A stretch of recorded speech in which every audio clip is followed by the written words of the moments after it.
I want you to listen to this, okay? Um, Early voting locations in Arizona have already been the sites of some high-profile incidents of alleged or potential voter intimidation. In one incident, two armed people in tactical gear and affiliated with the group Clean Elections USA were seen at ballot drop boxes in Mesa, Arizona. After two nonprofit groups filed suit last week against Clean Elections USA, alleging voter intimidation.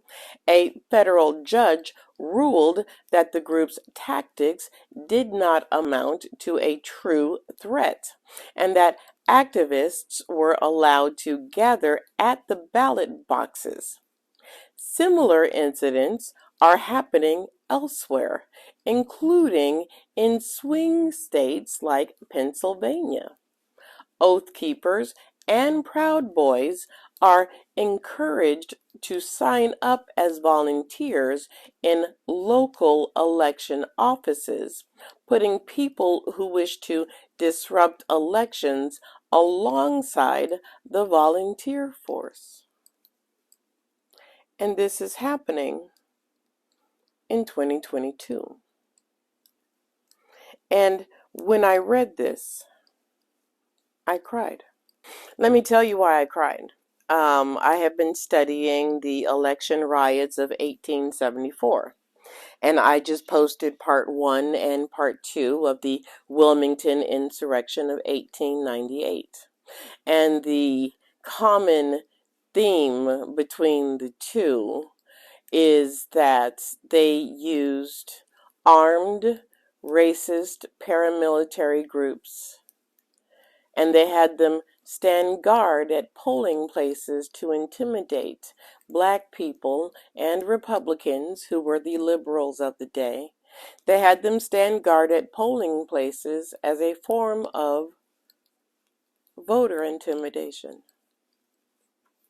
And in those instances, they succeeded in overthrowing the election, and in most of those cases, violently overthrowing the election.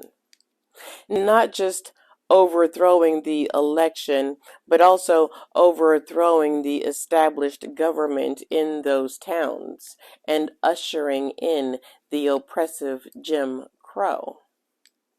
Now, I'm not saying that Jim Crow is coming back, but what I am saying is that we are perilously close to repeating history, and that the judge who should know way more than me is letting it happen. This is what happens when real history is not taught in school. We find ourselves repeating it again and again and again. What we are seeing in real time is voter intimidation.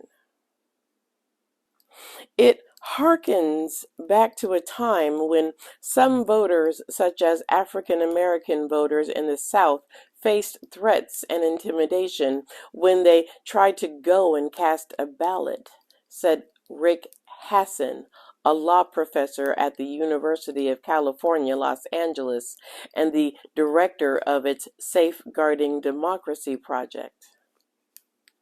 At least somebody remembers their history.